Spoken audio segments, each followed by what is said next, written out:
Estamos aqui num palácio episcopal. Um palácio episcopal. É difícil de acreditar, mas é um palácio episcopal. Aqui em São Félix do Araguaia, onde vive Dom Pedro Casaldáliga. São Félix do Araguaia. Nós vamos conversar, fazer um diálogo que é uma carta de muitas direções, de muitos endereços, para toda a humanidade que precisa não apenas anunciar um outro mundo possível, mas um outro mundo factível. E vai nos acompanhar nesse diálogo com Dom Pedro Casaldáliga, João Pedro Stedley, que é coordenador nacional do MST, Movimento dos Trabalhadores Rurais Sem Terras, e o bispo Dom Tomás Balduino, que é o presidente da Comissão Pastoral da Terra e é bispo emérito de Goiás Velho. Dom Pedro, uma alegria muito grande que nós de Telesur e também de Paraná Educativa, a TV Paraná Educativa, em parceria, irmãmente, estejamos aqui com o senhor para essa conversa e gostaria de iniciar perguntando, são 37 anos aqui em São Félix do Araguaia. Que razões, que motivações mais profundas o trouxeram para cá e o que o senhor encontrou aqui ao chegar? Para ser bem honesto, eu vim como missionário, mas também com uma certa paixão latino-americana e já de anos. E nem porque não vinha outro, né? Estavam pedindo missionários para esta religião. Honestamente, eu não conhecia o Brasil. Algo de futebol, algum artista brasileiro, algum livro, mais do que poesia, romance, e o imenso Brasil.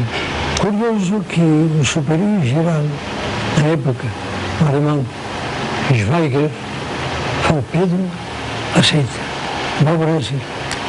Era para ir ou a Bolívia, a querida Bolívia de Evo Morales, agora, né? Ou a Bolívia ou aqui. Ele falou: Brasil, como sociedade, como igreja, é de muito futuro, de muitos desafios. Estou aqui, na Vila do Araguaia. Como missionário, como latino-americano, como sonhador, como tópico, e como filho do país e do continente, sem deixar as ilhas, né? E os mártires, muitos, e o pranto de muitos, e o choro de muitos e muitas, me confirmou nessa opção. E aqui estou, e espero ficar até a ressurreição, né? Uma carta pastoral das primeiras que o senhor lançava aqui ao chegar, logo ao chegar, dizia: uma igreja no coração da Amazônia contra o latifúndio e a marginalização social. Você usou uma palavra que me parece cada vez mais diabólica, mais iníqua, mais perversa. É o latifúndio. Todo latifúndio que não seja coletivizado é iníquo e perverso. E isso posso dizer e devo dizer depois de 37 anos. E agora que o latifúndio é travestido de agronegócio. Realmente, se de algo me confirmei nesses anos todos, é da perversidade da terra acumulada. Dom Pedro, o que o senhor mais aprendeu com o povo daqui? Três coisas. Apesar de todos os pesares, alegria, esperança, inclusive a festa. Esse povo, eu digo sobre todas essas comadres, muito carregadas, 6, 7 filhos, ainda um no bucho, né? E o marido foi embora, bebeu, sei lá o quê. E elas continuam festando. Segundo lugar, uma grande capacidade de acolhida. Me chamou a atenção, em umas épocas, sobretudo, um tal de assassino fugia e na casa tal qual o acolhiam com a maior naturalidade. Davam dormida, davam comida. Estavam como ser humano. E em terceiro lugar, a fé. Essa vida nós poderemos discutir, os teólogos, os agnósticos, mas que uma fé que sustenta esse povo. Então, Tomás, qual a lembrança, a primeira lembrança que o senhor teve ao se encontrar com Dom Pedro? Foi numa assembleia episcopal. Acho que eu já era bispo e você ainda era prelado.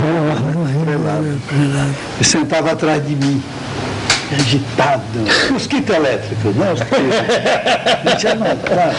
E ele, eu acho que ele estava, me conhecia, não sei, eu conhecia os companheiros, do que mais a gente o conhecia, né?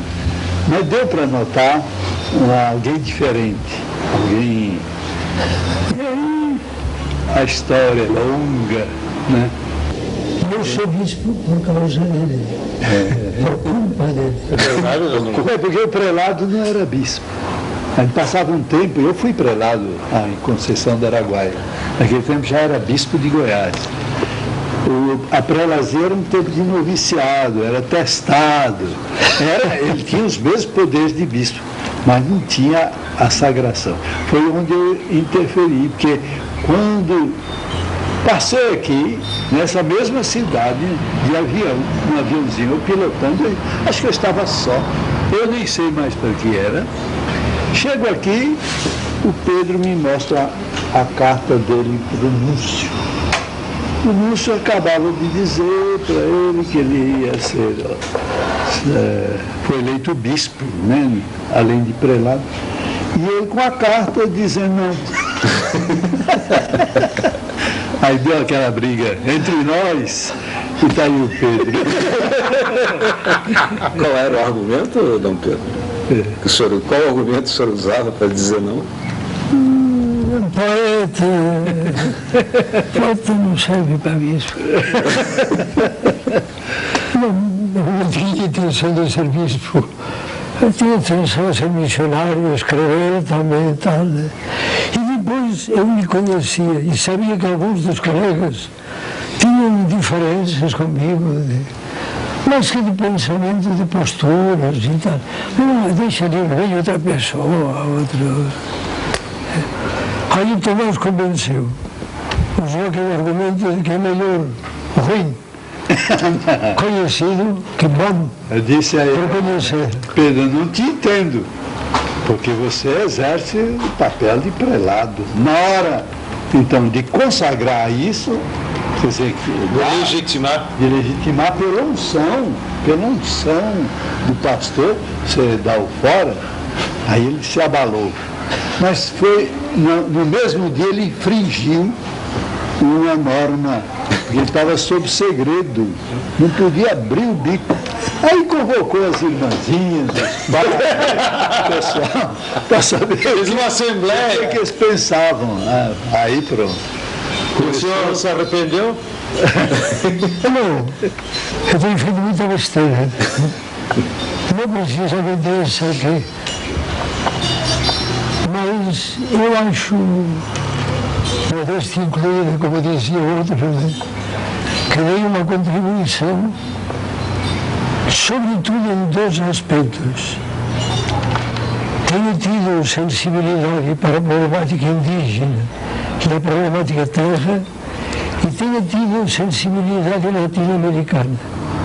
Uma certa contribuição que talvez dei à Igreja do Brasil, no povo aqui. E o senhor acha que deu muito trabalho para o Vaticano, essa sua aceitação? São José de Araguaia está no fundo do mundo, né? Não trabalho não.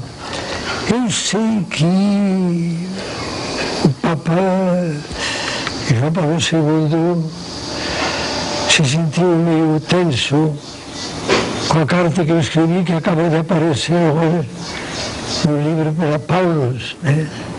Vamos fazer publicidade, cartas marcadas. E foi levada essa carta em mãos e eu contestava certas coisas, defendia a minha ida a Nicarágua, recordava para o Papa que deveria ser ouvida a Igreja, celibato optativo, as mulheres na Igreja, a aculturação, a pastoral indígena, e que se a Igreja, ao longo de todos os séculos, conviveu com todos os regimes e com todos os sistemas, por que não pode conviver com o socialismo latino-americano? Por que tem que condenar radicalmente o sandinismo, Cuba, né? E foi uma carta, eu acho que foi mais ou menos histórica. Eu tinha liberdade para escrevê-la, não tinha nada a perder. Eu não pensava ser cardeal. Nem bispo pensava ser. Essa Pedro tocou num ponto aí que, a meu ver, e que criou espécie na igreja, desconforto, incômodo, o fato do bispo exercer, como na igreja antiga, a igreja dos apóstolos e dos mártires, é a igreja dos primeiros tempos. O bispo era mais do que aquele encarregado daquela circuncisãozinha desenhada chamada diocese, que é na noção genuína de bispo, consagrada depois por Vaticano II. O bispo é pastor de toda a igreja. E ele viveu isso na forma, como acabou de dizer, com esse carisma latino-americano. E eu que passava por aí, depois que o pessoal se sentia ligado à igreja através desse pastor Pedro. Muitos. Essas visitas à América Central, né, os países mais sofridos, feito durante tanto tempo, foi feito em nome, não de outra coisa, mas do ser pastor. E isso tem outra consequência, outra dimensão, que o Pedro integra um grupo de bispos, nós chamamos, um grupo, não grupo, como dizia Dom Fernando, um grupo informal, outros chamam de grupo esotérico, né? Nós carinhosamente nos chamamos, você vai ao esotérico. Quer dizer, bispos de toda a América Latina e de diversas denominações, um grupo ecumênico de bispos. Era a vontade, a necessidade de contestar um fechamento, de não aceitar que fosse proibida uma caminhada de igreja das bases que eles taxaram de popular, com um som depreciativo perigoso, né? Porque a igreja tem que ser só. E nós temos exigido insistentemente a enculturação na teologia, a enculturação na pastoral, na liturgia. Uma igreja una, certo, tudo bem, até católica, tudo bem, mas plural.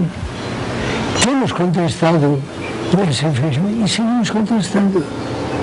E por outra parte, enquanto a igreja, falando da Igreja Católica agora, não se abre a esse pluralismo, está se negando, está negando a catolicidade.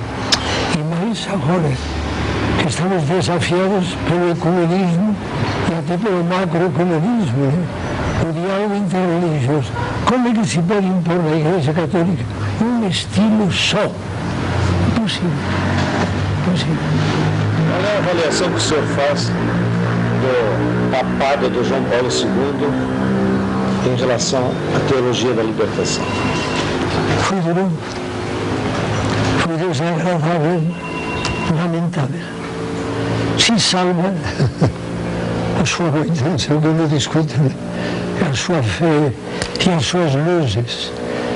Se salva aquela carta que nos mandou no próprio punho, né, aos bispos reunidos em Itaci, declarando a teologia da libertação, não só útil, mas necessária. necessária. Eu, inclusive, quando depois, em Roma, uma espécie de julgamento com Ratzinger, que era cardeal, e Dantin, e outros da Cúria, me perguntaram se eu aceitava o documento do Vaticano sobre a teologia da libertação. Eu disse, os dois juntos, com a carta que o Papa nos mandou, aceito. Porque a carta reconhecia que a teologia da libertação era oportuna e até necessária. João Paulo II foi um Papa carismático, entusiasmou muito a Igreja, certamente. Foi um Papa bastante anticomunismo. E isso estendeu também ao anti-sandinismo, à anti-teologia da libertação latino-americana. Essa atitude anti, acho que o prejudicou muito. Eu compreendo, eu digo na carta essa, eu entendo, ele é polonês, tem vivido num país submetido a sucessivos impérios, é compreensível, né? Mas prejudicou, sim. E a teologia da libertação enquanto visão de mundo, qual é a sua avaliação da sua evolução nesses últimos décadas? Olha, felizmente a teologia da libertação continua insistindo que a essência do Evangelho é Deus é amor e Deus opta pelos pobres. Porque, como diz o meu colega José Maria Vigil, a opção pelos pobres é muito mais do que uma opção.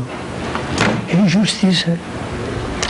Se Deus não optasse pelos pobres, Deus seria iníquo. E quem crê em Deus necessariamente opta pelos pobres ou blasfema de Deus. Aquela palavra do escritor Van der Merch, né? Respondendo a Pilatos. Pilatos, a verdade é os pobres. A verdade são os pobres. E no quadro da igreja atual ainda há espaço para a teologia da libertação? Há espaço. Todas as boas conquistas são conquistas. A mulher, o pluralismo cultural, a terra, o ecumenismo. É uma luta. Né? Agora a teologia da libertação cresceu. Abriu o leque, o horizonte. Cada vez mais e também teologia afro, teologia índia, teologia feminista, teologia do diálogo interreligioso agora, que é a grande fronteira, né? O grande desafio. E entre nós, os leigos assumiram a teologia, porque com a repressão havida diretamente sobre o clero, bispos e padres, então a saída, e foi boa, os leigos e leigas, homens e mulheres, não sacerdotes, não religiosos, e que agora estão levando adiante essa bandeira da teologia da libertação. No campo das ideias, Dom Pedro, a queda do Muro de Berlim, a hegemonia do neoliberalismo, o desastre que foi o neoliberalismo na América Latina, produziu também uma crise na esquerda.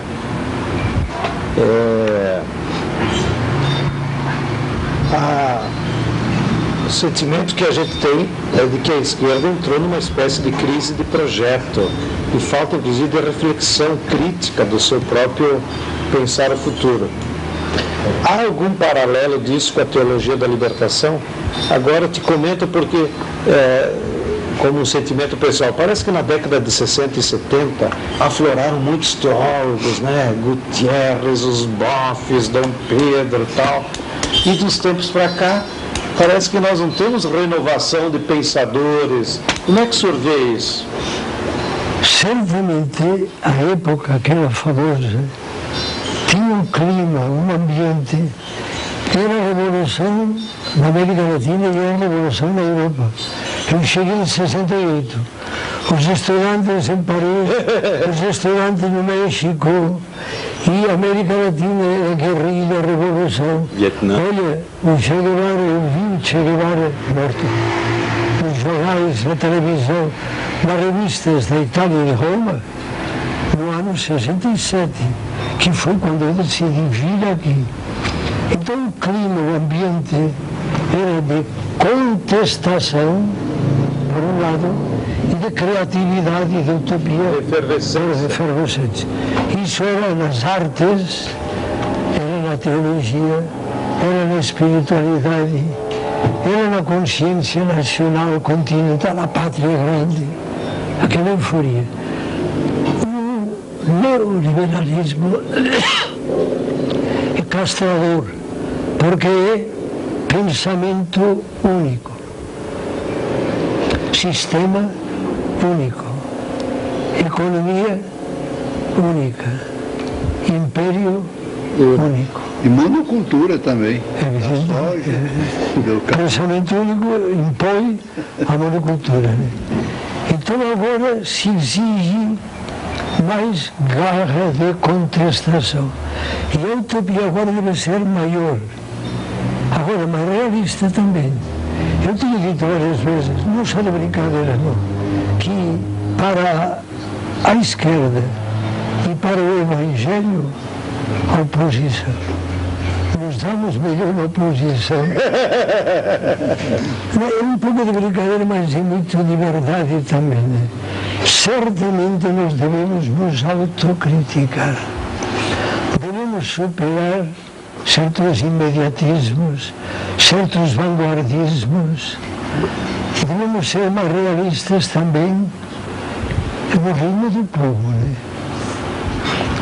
Quando agora se fala do fracasso do PT, concretamente, bom, há vários PTs.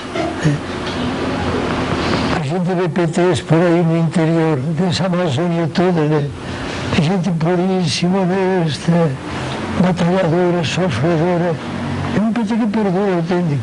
Agora, certos intelectuais PT, certos burgueses PT, deu o que deu. Né? Eu penso que a autocrítica, o realismo e também, por outra parte, ter capacidade de diálogo. Não de claudicação, de diálogo.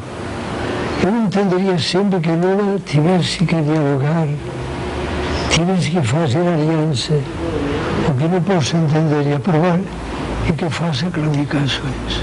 Ai não. E Lula, infelizmente, o seu governo claudicou. Nós estamos obedecendo a uma Constituição neoliberal que se chama FMI, Banco Mundial, dívida externa. Você sabe melhor do que eu.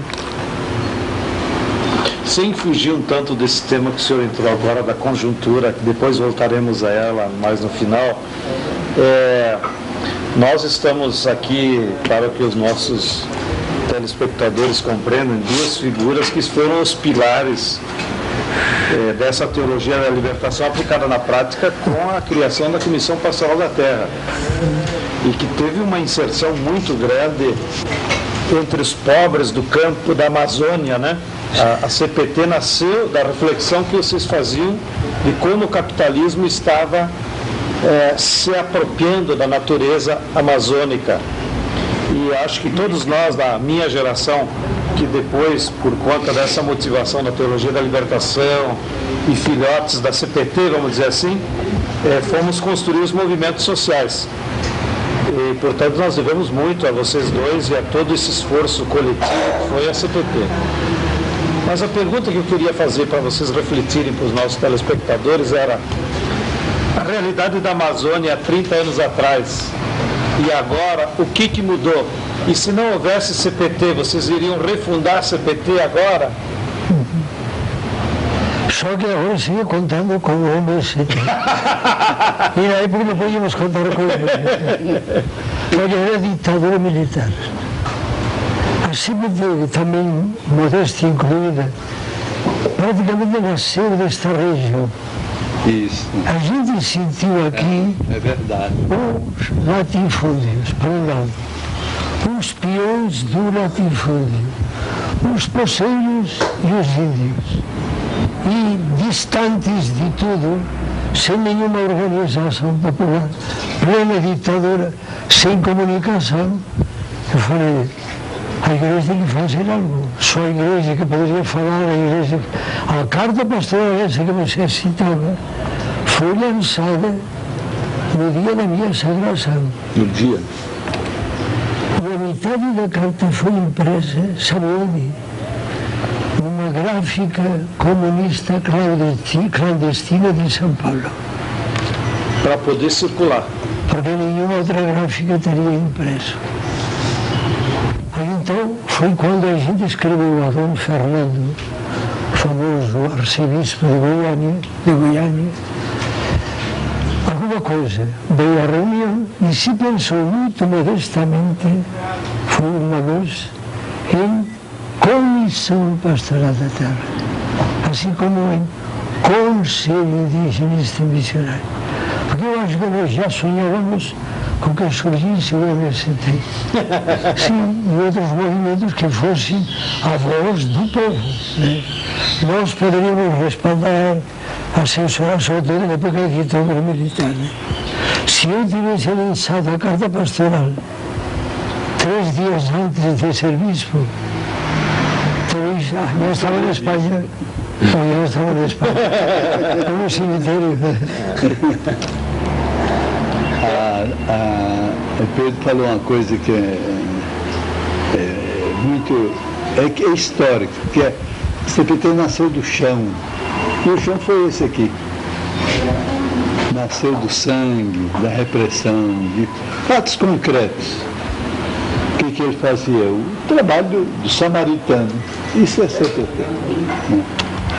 Quer dizer, então nasceu uma CPT já enfrentando aquele que estava interessado em derrubar, em que ficasse caído. E aquele que enfrentou virou a alça de mira. Né? Ele já teve aqui a prisão domiciliar nessa casa. Né? Tivemos 4 operações assim. Ele oculta um pouco. Que era cercar a casa episcopal. Toda plenazinha. Olha, um ponto que, a partir do que você perguntava, eu acho que mudou muita coisa, não tem dúvida, né? Há muita mais consciência. Há muito no povo, toda a Amazônia.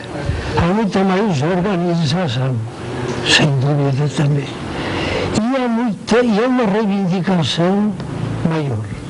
Eu estava querendo resumir agora, esses dias últimos, pensando um pouco até na próxima pequena carta circular. Eu hoje defino as minhas preocupações e as minhas opções e o meu sonho, e eu diria o compromisso, a caminhada para a problemática da terra em 3 itens. Condenar radicalmente o latifúndio. É uma bandeira sagrada, esta, a condenação radical do latifúndio. Segundo lugar, toda a agricultura deve ser sinceramente ecológica. Em terceiro lugar, a reforma agrária deve ser realmente integral. Já temos dito muitas vezes que não é só reforma agrária, que também reforma agrícola. Eu diria mais ainda, é reforma de estrada, é reforma de TV, é reforma de escola, educação. É reforma de lazer. Se o povo do campo não se sente bem a gosto, não fica no campo. A Europa já não tem gente no campo. Mas na Europa isso até passa, porque a Europa é muito pequena. Imaginar o Brasil ou a América Latina sem gente no campo é um drama. Uma tragédia. É. O continente mais agricultável sem gente no campo. Eu vou à América Central, Nicarágua, Guatemala, Honduras, El Salvador. 20 anos atrás tinham 80% do campo. Hoje é o contrário. Nicarágua, quando eu visitei Nicarágua, digo, a capital, Managua, acho que não tinha 1 milhão. Quando eu visitei pela primeira vez, em 85. Agora,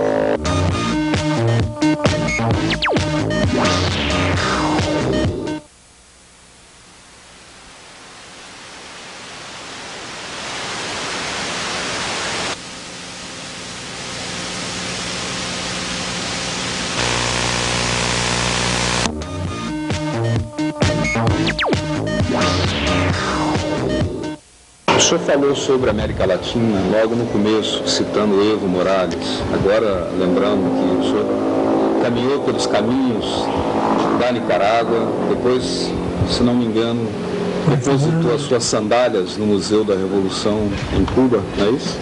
Essa nova América Latina, com a vitória de Evo, com Hugo Chávez, com Tabaré, com Kirchner, com Lula, como isso soa para o senhor? eu fico com medo. Não me estrague da América Latina. Que a gente sonhávamos com Lula, né? Pelo amor de Deus e por todo o sangue dos mártires, e o pranto de todas as mães, e o suor de todo o povo latino-americano, Evo Morales, Hugo Chávez e todas as santas esquerdas da América Latina, vamos salvar o processo. É uma hora decisiva. A recepção poderia ser muito definitiva. Como dizia, acho que é complexo, seria necessário 20 ou 30 anos para levantar de novo uma bandeira de esquerda com certa credibilidade. Não podemos falhar. Não nos podem falhar. Agora, entre todos, porque eu também tenho insistido sempre em que a América Latina, que inclui o Caribe, lógico, ou se salva continentalmente ou se afunda continentalmente. Mas naquela época, Dom Pedro, da parte do governo militar, das ditaduras, se dizia que padre não era para fazer política, que estudante era só para estudar, que militar também não era para fazer política. E agora existe uma pessoa como Hugo Chávez realizando um processo de transformações. Como é que o senhor avalia uma Venezuela livre do analfabetismo, por exemplo? Quando eu desejo para a Venezuela, primeiro, eu agradeço a Hugo Chávez o seu grito anti-imperialista. Agradeço a Hugo Chávez o seu grito anti-oligárquico. E agradeço a Hugo Chávez essa opção pelos pobres, né? Sua insistência pela autêntica integração latino-americana. Hugo Chávez é populista. Há populismos e populismos também. Pelo menos não é populista só de palavra, só de papel, né? Há muita coisa que está melhorando para o povo pobre da América Latina. Eu li a tua recensão da viagem. Eu achei oportuna, né? E é verdade. É uma obrigação. Aquela minha cara. É verdade. Então, eu penso, agora na agenda latino-americana, que estamos preparando para 2007, o tema vai ser outra democracia. Evidentemente que eu quero que Venezuela seja democrática, mas democrática.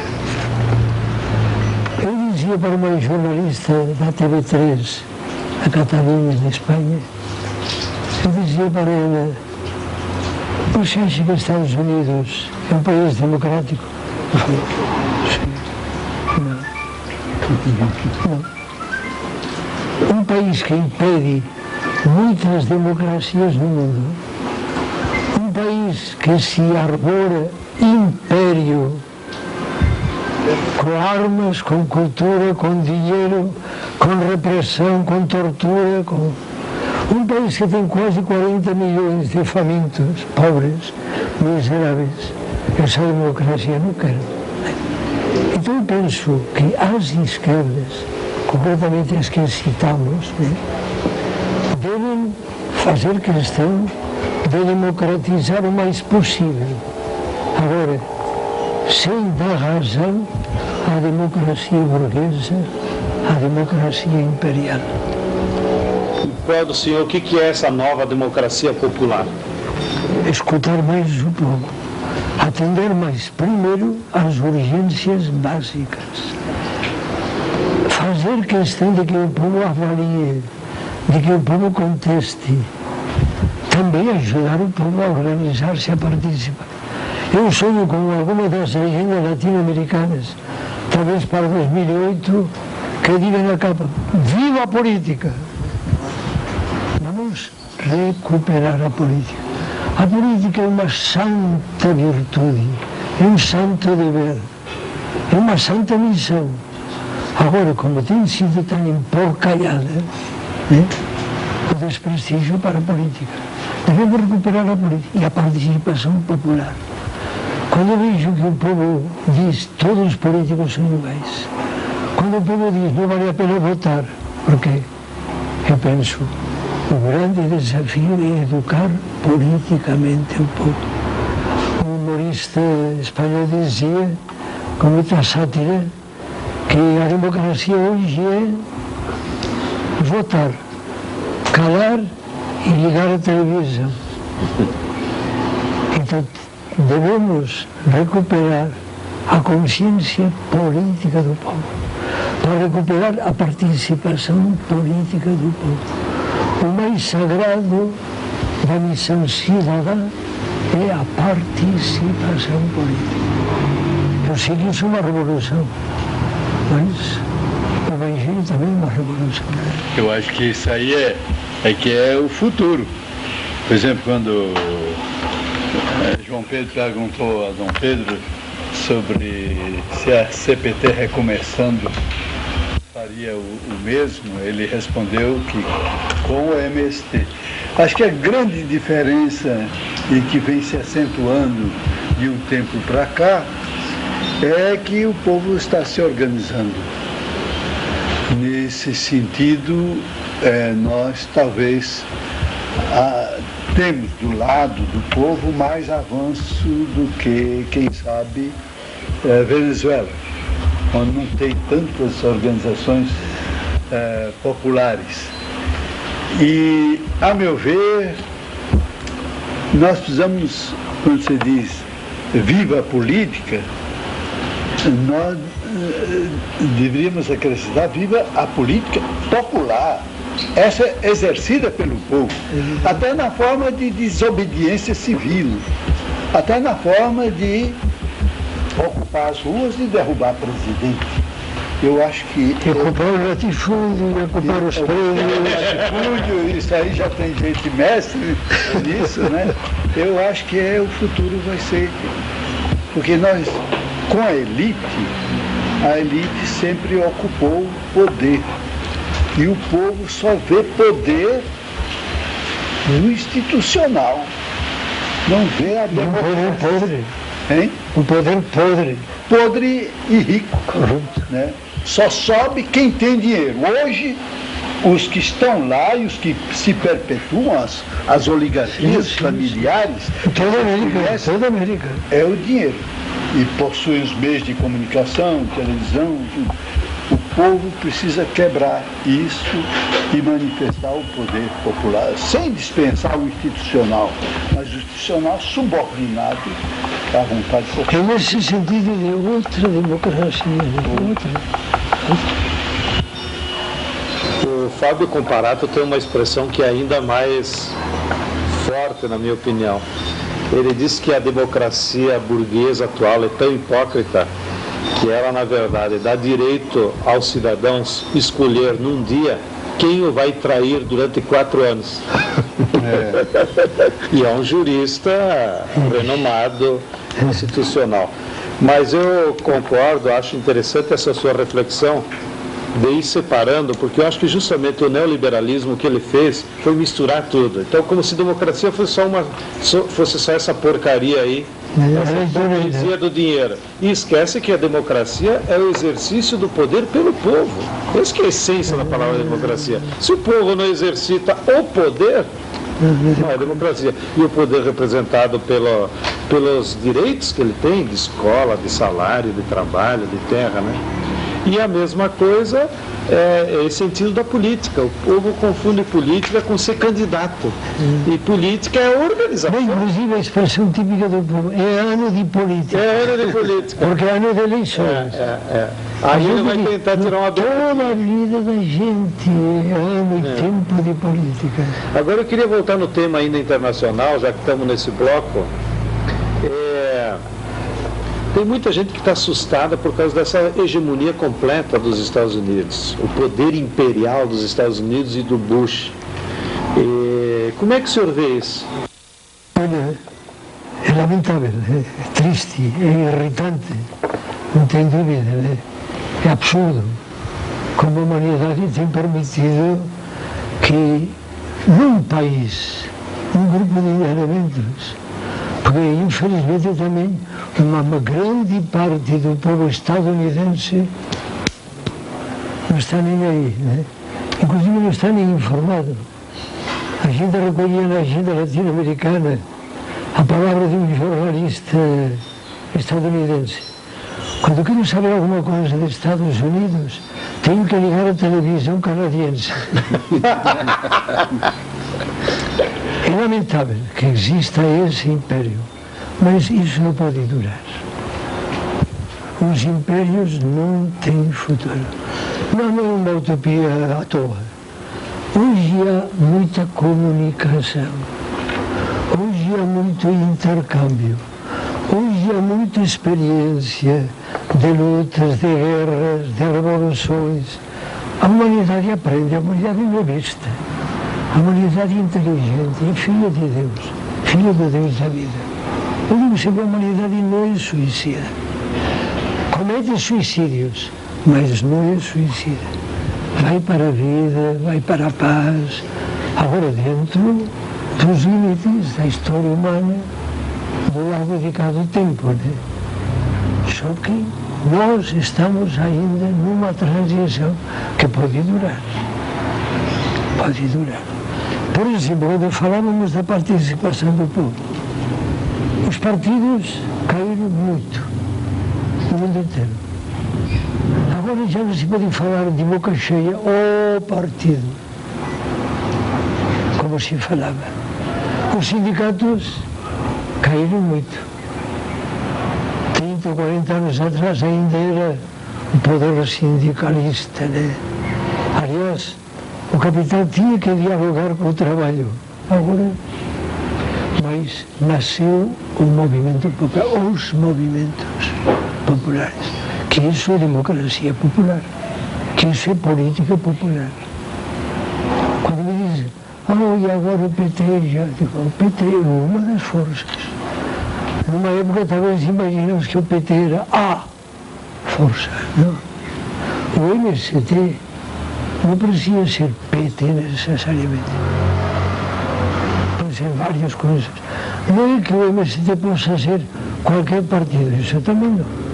Só a esquerda, viu?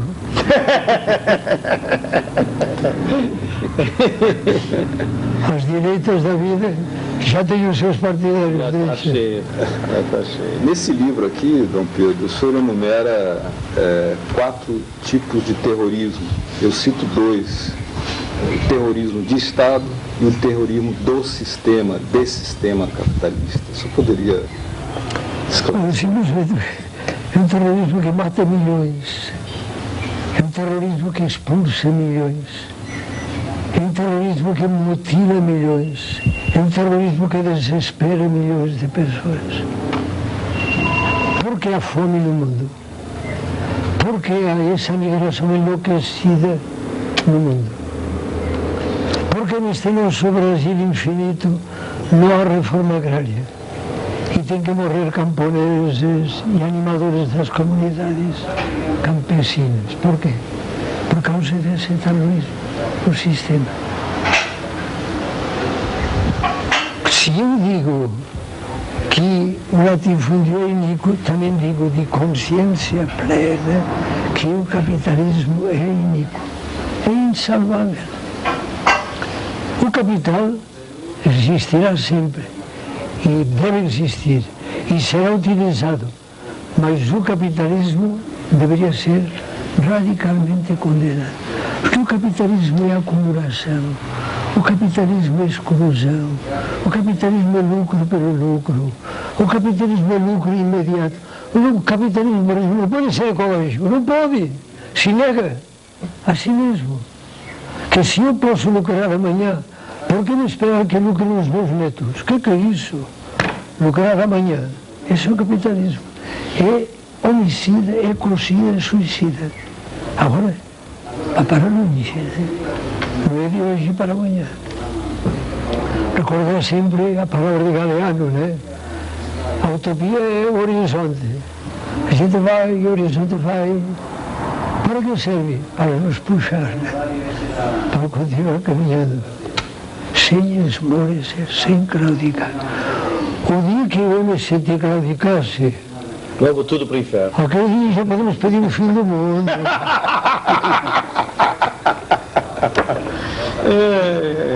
O senhor tem falado, diferentemente do um outro mundo é possível, o senhor tem falado um outro mundo é factível. Olha, no sentido de que não podemos ficar só lançando proclamas, né? Levantando bandeiras. Temos que bater com a enxada, né? Ou com a caneta.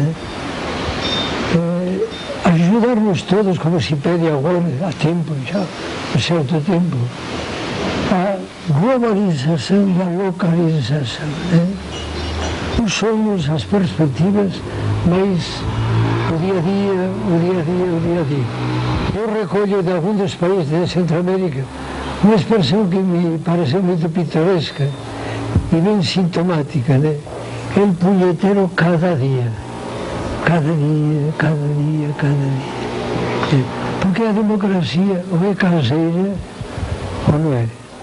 Ou é laboral, trabalhista ou não é. Ou é da dor e da festa ou não é. Então, nesse sentido,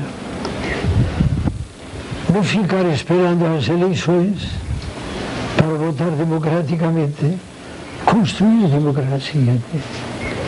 Nas escolas, na saúde, na educação, na família.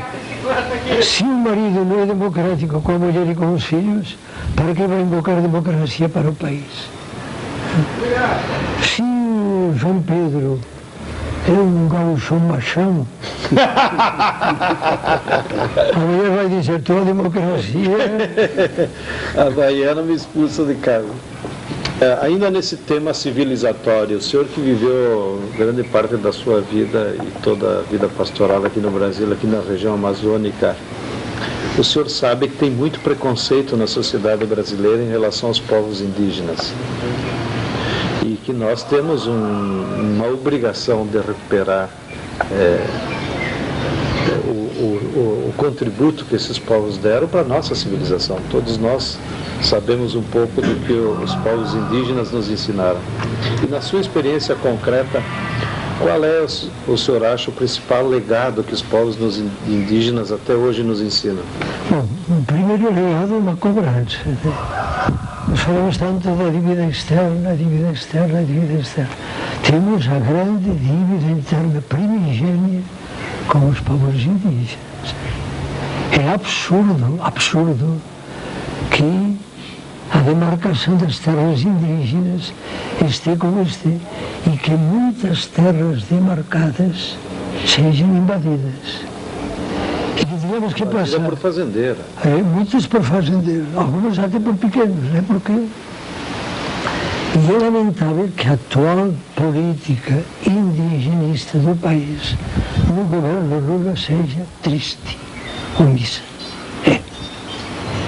Uma grande dívida, em primeiro lugar. Em segundo lugar, continuam sendo mestres da ecologia, não tem dúvida. apesar de toda a mistura e a depravação que o nosso sistema, a nossa civilização trouxe, continuam sendo mestres da ecologia. E ainda muitos povos indígenas são também mestres da comunitariedade, da partilha. Né? Agora, enquanto o Brasil não decida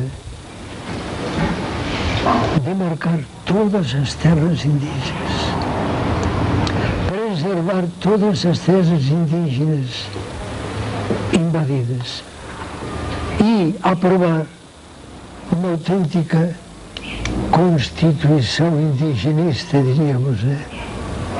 Um estatuto autêntico dos povos indígenas, essa dívida está aí. Infelizmente, custa até para o povo lutador, para militantes, custa entender que os povos indígenas são outros povos, que têm outro direito. Não podemos classificá-los nas nossas medidas de hectares. Eu às vezes brinco ou falo com raiva, né? Até com alguns jornalistas, quando dizem, repetindo aquilo de sempre, né? Tanta terra para tão pouca gente, esses povos indígenas. Eu digo, vamos chamar o Japão, que invade o Brasil.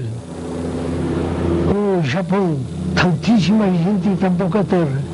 O Brasil, tanta terra e tão pouca gente, vamos chamar o Japão que invade a Amazônia. Dias atrás, o Supremo Tribunal Federal manteve o despejo dos índios Guarani Kaiowá no Cerro Marangatu. Que já são tão sofridos.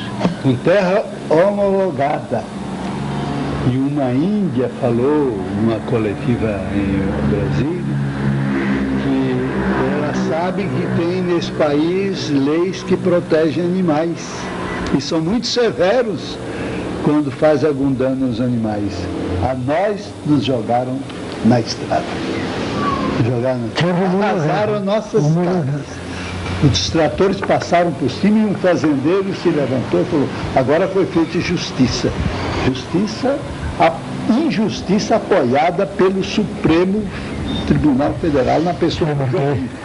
Falando da democracia, precisa reformar a justiça. Todas as instituições. A autêntica democracia deveria atingir a sociedade inteira para que fosse democracia. Não pode ser democracia parcial, por áreas. Falando da temática indígena, a própria Amazônia, uma parte da Amazônia, que é a Bolívia, os indígenas mandaram um sinal ao mundo elegendo um indígena. O que isso significa para os humanos? Depois de 500 anos, um primeiro presidente constitucional, houve muitos presidentes tribais, né? O primeiro presidente constitucional é um susto alegre, um susto esperançador. Mas, como dizia antes, né? Pelo amor de todos os deuses da terra, Abiyala, e por todos os ancestros de Evo Morales, não nos falha. Você não vai se encontrar com ele antes do que eu. Fala para ele isso de joelhos. Vamos mandar. Evo Morales, pelo amor de Deus, não nos falhe. E qual é o conselho que o senhor daria para ele não falhar? Que continue sendo índio, que continue sendo povo, que continue tendo assessoria honesta e escutando essa assessoria, que faça avaliação de vez em quando, que estimule os outros povos indígenas do continente, que faça questão de ajudar o mais possível na autêntica integração latino-americana, que esqueça o TLC e ALCA e que pense na alma, né?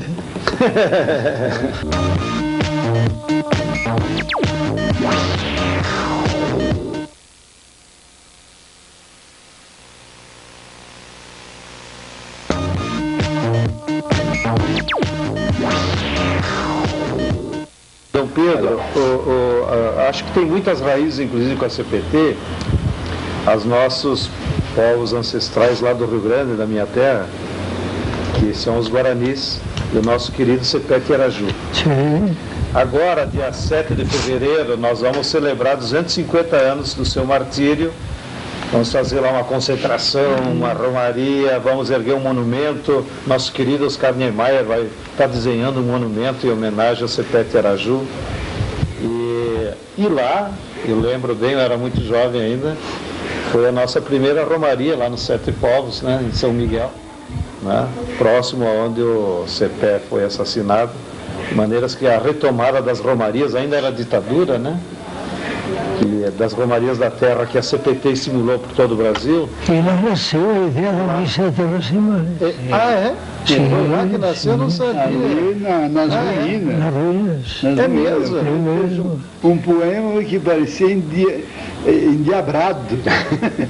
Em cima daquelas pedras. Em cima daquelas pedras. Aquelas pedras. Tem sido o poema mais louco de ambiente. E saiu assim, Freneticamente. Assim, do coração. no sepultamento era encenado de um índio. Aí o Pedro, E alguém gravou. Ninguém gravou e o Pedro não esqueceu. Talvez tive que refazer. É mesmo. Bom, então nós vamos fazer essa concentração. Eu queria que o senhor mandasse uma mensagem para nós, inclusive lá no ato, né? Botarmos no telão. O Chequinho já me cobrou. O nosso deputado, o padre, já me cobrou. Sérgio. E CPT Araju já me cobrou. O próprio CPT vai mandar. Eu tenho. O recado é em ordem. Sim. O senhor vai fazê-lo em escrito. Sim. De viva voz, assim, para nós botar no telão lá. Qual é a mensagem que o senhor daria aos nós que somos descendentes de Sepete Araju? Em primeiro lugar, que todos e todas se sintam filhos, netos, bisnetos de índios. Que nunca, jamais se permitam uma palavra depreciativa com respeito aos povos indígenas. Em segundo lugar, que reconheçam que os povos indígenas são antes, são primeiros e são diferentes. Em terceiro lugar, que quando esse povo querido do Rio Grande do Sul, esse povo do chimarrão, decidido, empreendedor, depredador também. Esse é o lado burguês. Que gostem de derrubar árvores amazônicas. Venham mais para o norte, sintam sempre muito fraternalmente que há outros povos diferentes e complementares. Nós podemos enriquecer. Aqui nós temos vivido a experiência do sertanejo nordestino, dos nortistas, dos goianos e dos sulistas. Para o povo da região sulista é catarinense, paranaense, gaúcho, sulista, né? E foi difícil, às vezes como sociedade e às vezes como igreja. Mas estão se dando exemplos bonitos de entrosamento. Eu acho que cada vez mais esse Brasil plural deveria seguir sendo plural e uno ao mesmo tempo. E cada vez mais latino-americano.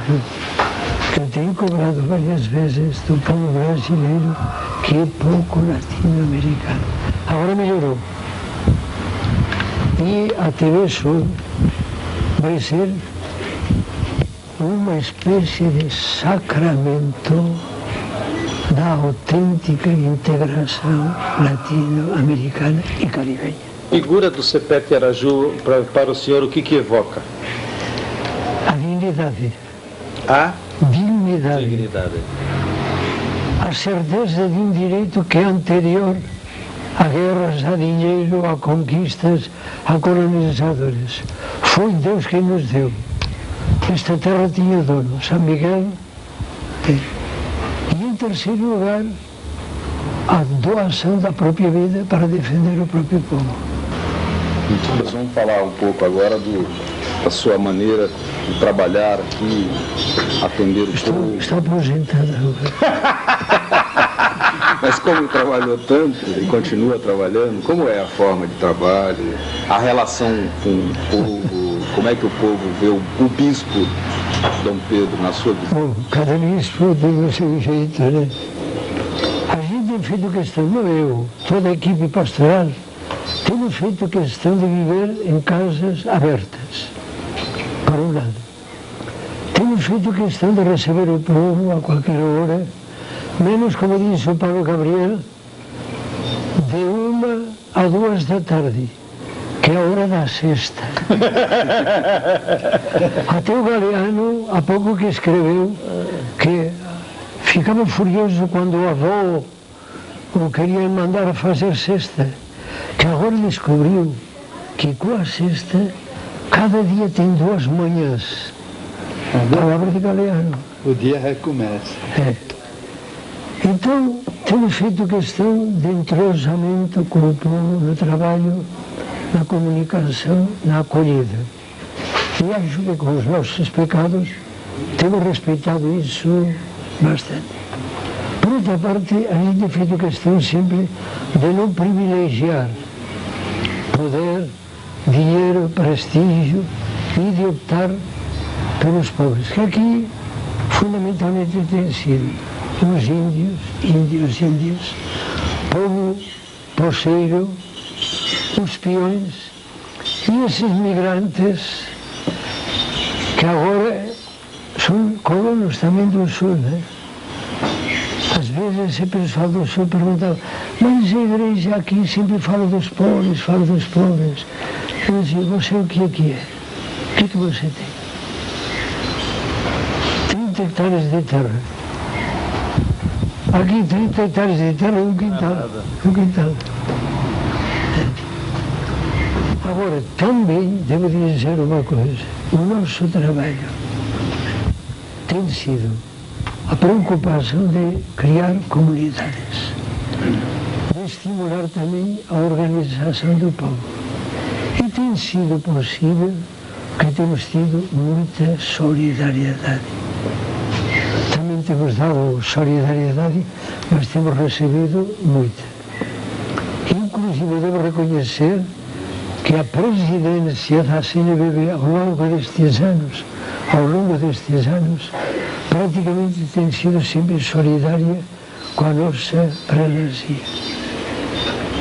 E temos vivido com bastante liberdade de espírito. Também começamos quase que do nada, então tivemos uma liberdade para criar. Agora, continuamos sendo uma igreja adolescente. Se você conta por número de padres, temos 8 ao todo. As comunidades vão crescendo devagar. Há uma grande preocupação, eu comentava antes com o João Pedro, essa flutuação massiva nacional, essa migração interna. Quando você acaba de criar uma cobra, né, numa comunidade, já parte para outro lugar. As cobras criadas, como diziam antes, parte para outro lugar. Essa migração interna faz difícil a comunidade eclesial e faz difícil a organização popular, a flutuação. Mas Pedro, eu estou vindo de Goiânia um dia desse, um grupo lá chegou para mim e falou, você tem influência com o Pedro? Pedro sumiu, desapareceu, antes aparecia, não veio na Assembleia, virou caramujo. Não veio na Assembleia da CPT, não foi na Assembleia do CIMI, Congresso da CPT, não foi no nosso encontro informal, né? Então, claudicou. Fala de quem claudica, ele está claudicando. Então, aí está o recado passado. Se defenda, Pedro. Eu acho que a melhor defesa é sair do caramujo. Olha, a verdade é a seguinte, eu tenho que aceitar também outro tipo de pobreza, que é a pobreza biológica. Eu tenho Parkinson, eu tenho a pressão alterada, eu tenho vamos falar claro, dor de cabeça sempre. Eu tenho desequilíbrio com frequência. E nas reuniões, no tumulto, eu agora, por exemplo, me canso falando. Antes eu me cansava. Compreende? E eu também não gosto de fazer o ridículo. Sou vaidoso. Eu não faço como Romário, né? Que quer chegar até os 70 anos. Um golzinho de vez em quando. Não, tem que ter realismo. Eu continuo escrevendo. Neste ano têm saído 6 livros meus, editados, entre Espanha e Brasil. Escrevo muita correspondência, chego muito correio eletrônico, chego muitas visitas importantes como vocês. Muito obrigado, obrigado. E eu acho que dentro dos meus possíveis, bom, atendo a casa, celebro, eu só acho que não estou para as saídas. Acho, me parece. O senhor se considera assim um intelectual disciplinado? Tem rotina de trabalho intelectual? Sim, isso tem. Agora me permite um pouco mais de descanso. Mas eu sou catalão. E o catalão diz que da pedra tira pão. Eu, apesar de ser poeta e sonhador e revolucionário, sou bastante metódico, né? Inclusive agora faço ainda caminhada de manhã e à tarde, só que dentro de casa. Eu fazia caminhada quando tivemos o conflito dos índios Chavante. A equipe em São Pedro, às 6 horas da manhã, você andando por essa rua, no mesmo caminho sempre, passa uma motocicleta, se dispara 2. Bata que deu uma raspada, né? E além disso, eu não me sinto seguro andando pela rua. Então faço uma passeada aqui dentro. Pobreza biológica. Não temos defendido a pobreza, o voto de pobreza. Tudo bem. Não estou amargurado, não me sinto frustrado. E o senhor tem escrito muitos poemas? Ao longo da vida, bastante. Não, mas ultimamente. Ultimamente alguns. Sim. Mas gosta de escrever? Sim. Alimenta essa veia poética? Mas isso é por vaidade também. Ah, mas é uma coisa boa. É uma coisa boa. Carisma. Por que a poesia? Porque a gente pode. Mas eu penso que a poesia tem servido muito para falar, para vibrar, para comunicar. Aliás, todos somos poetas, né? Só que alguns exercemos e outros não. Essa é a diferença. E eu acho que a igreja, os militantes, os políticos, deveriam praticar mais a poesia, a arte.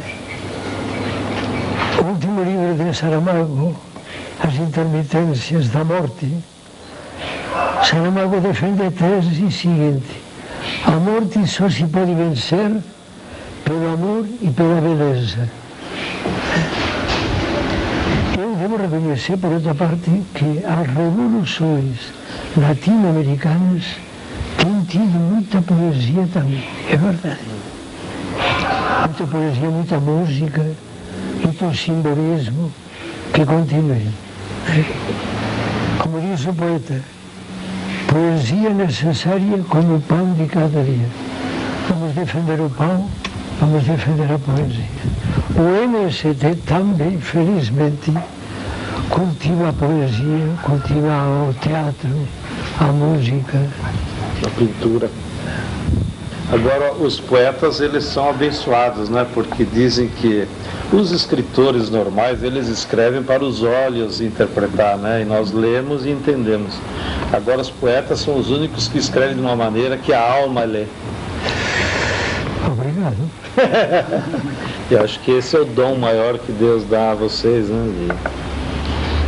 De dessas Não, certamente que muitas coisas você, numa celebração, numa carta pastoral, não faria se eu tivesse uma certa qualidade de vibração, de poesia. Tem pessoas sumamente inteligentes, mas são enxutas na sua comunicação. Se eu posso dizer com uma metáfora, eu digo de um modo mais vivo, né? A mesma verdade. Quando você lê Isaías, por exemplo, você vibra não só porque seja a palavra de Deus Bíblia, vibra também porque é uma das melhores poesias da história humana. E o senhor faz intercâmbio cultural com esses outros poetas aí que o senhor citou, que são seus amigos? Alguns sim, outros estão longe, né? E alguns Na internet tudo fica por perto. Sim, fica perto, sim. Agora na Espanha sim, editou um livro que eu achei interessante. Me senti bastante realizado porque um grande fotógrafo, um guerreiro, que é muito amigo do nosso grandíssimo fotógrafo,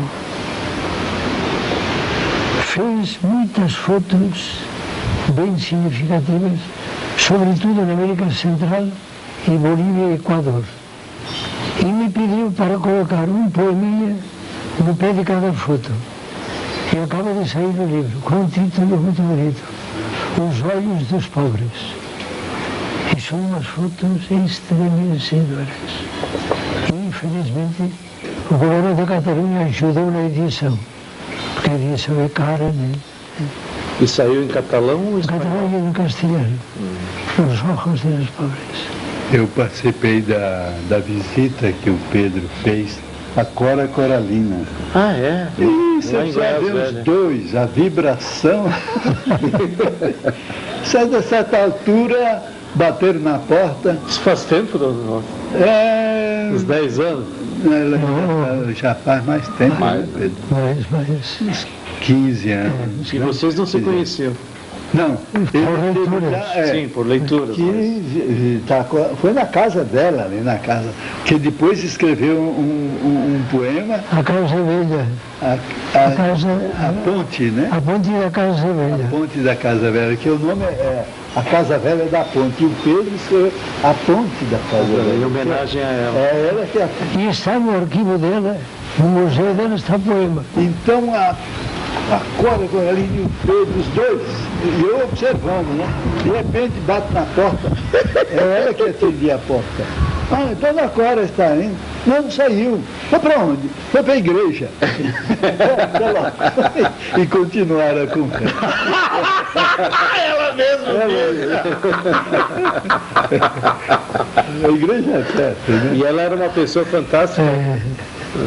Porque ele é povo. É povão. E era revolução. É mesmo.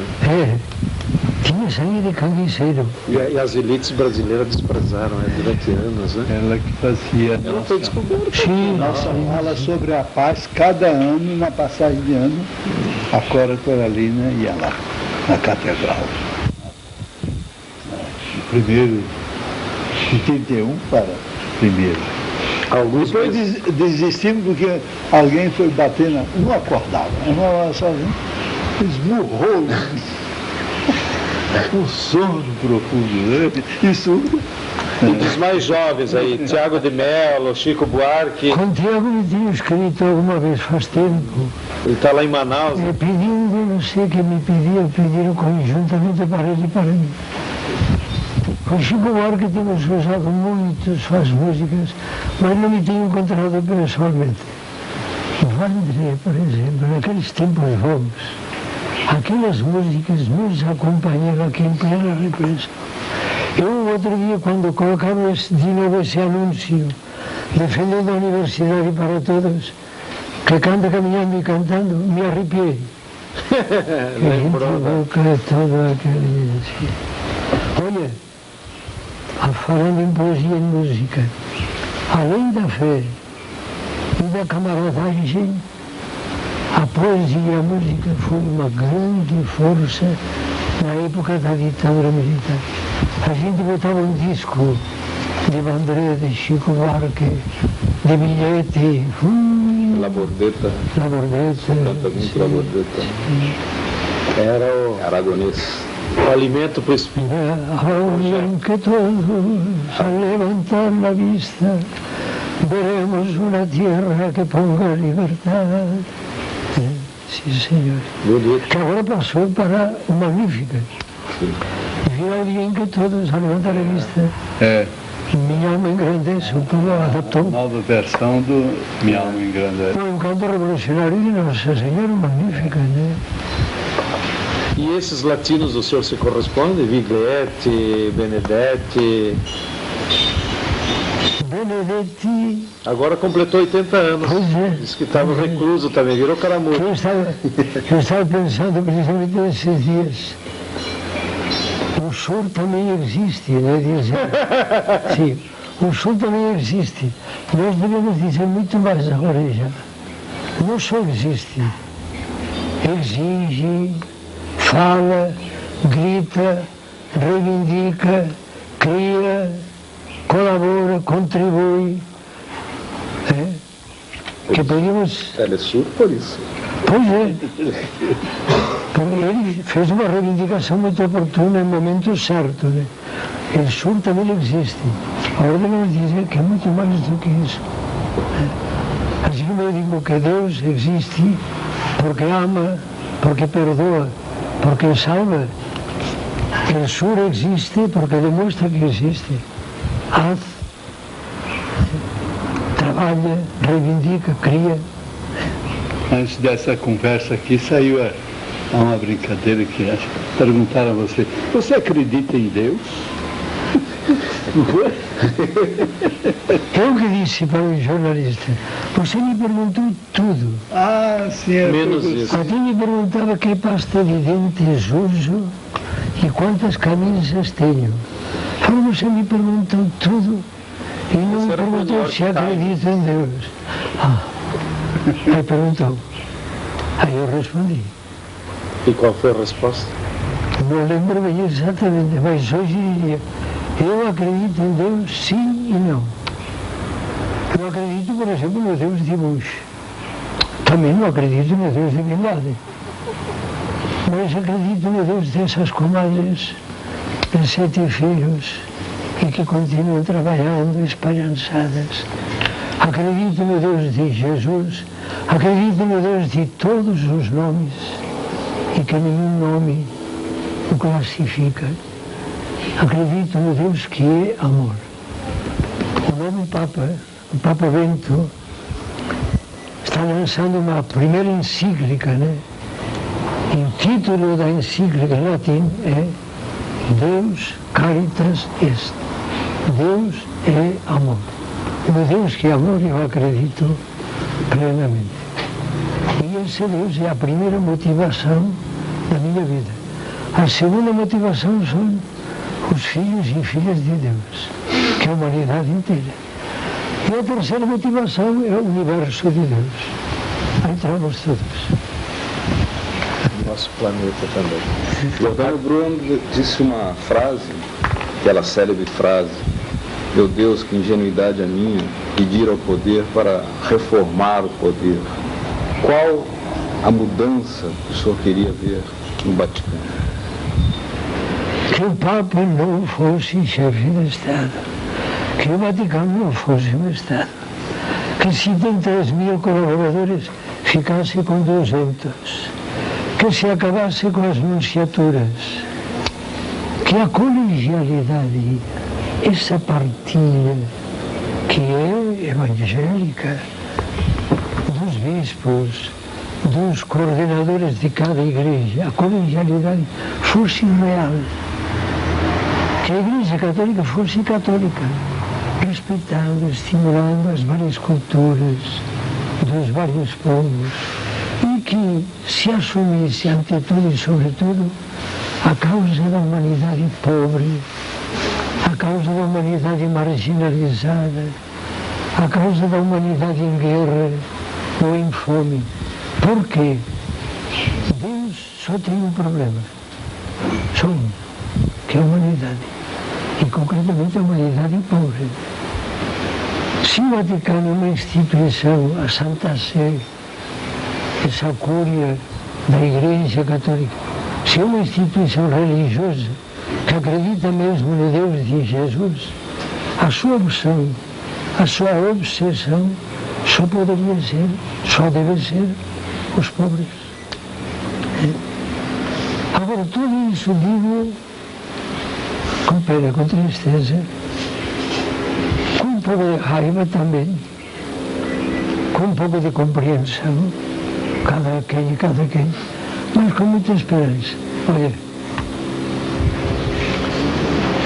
vocês não cantam na lei e na marra? Claro, há muito tempo, desde a guerrilha do Araguaia. Olha, na igreja também, ou na lei ou na marra, as coisas vão mudar. Já mudaram muito. Vamos ver. O próprio diálogo interreligioso que está crescendo, inclusive na voz e na caneta dos teólogos, como José Maria Vigil, esse diálogo interreligioso fará com que sejamos mais modestos, menos dogmáticos e mais dialogantes. Sim, sem dúvida. Vamos para uma partilha fraterna e livre, cada quem sendo o que é, as identidades, mas partilhando. Então o senhor acha que é possível sonhar que é possível termos um Vaticano sem ser o Estado? Não só é possível sonhar, é obrigação. É obrigação sonhar. Olha, com toda a simplicidade, é um absurdo que o Vaticano seja Estado. É um absurdo. É um absurdo, inclusive politicamente. Para os governos não cristãos, o que significa um Vaticano-Estado? E é um absurdo evangelicamente. Não se façam chamar senhores, mestres. Eu não vim para ser servido, eu vim para servir.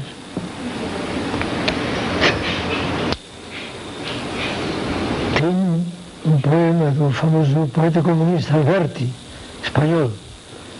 Ele esteve no Vaticano, viu, gozador, poeta, fez um poema que colocou na boca do São Pedro de bronze que tem no Vaticano, com o pé desgastado, né? São Pedro dizendo para Jesus, pelo amor de Deus, mestre, me solta, me tira daqui. Estou cansado de ver gente estúpida me beijando o pé. Eu quero estar na beira do lago de Tiberíades, solto, na areia, no vento, nos pássaros. Ele fez um poema assim. Sim.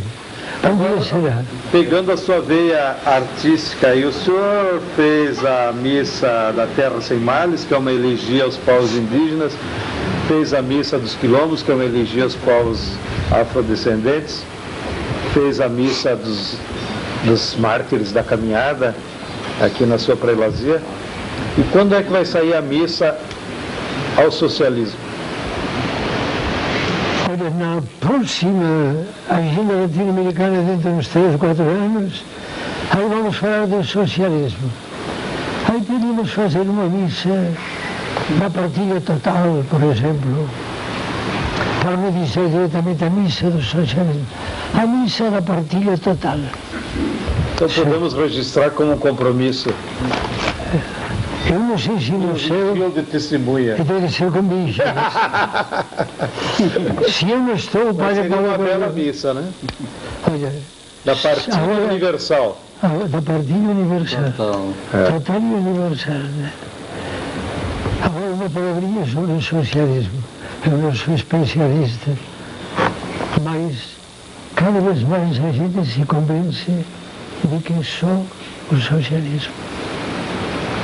Aquilo que eu venho dizendo há muito tempo, só a socialização da terra, a socialização da moradia, a socialização da cultura, da educação, da comunicação, podem construir a paz. Se não existem essas socializações, não há paz. Impossível.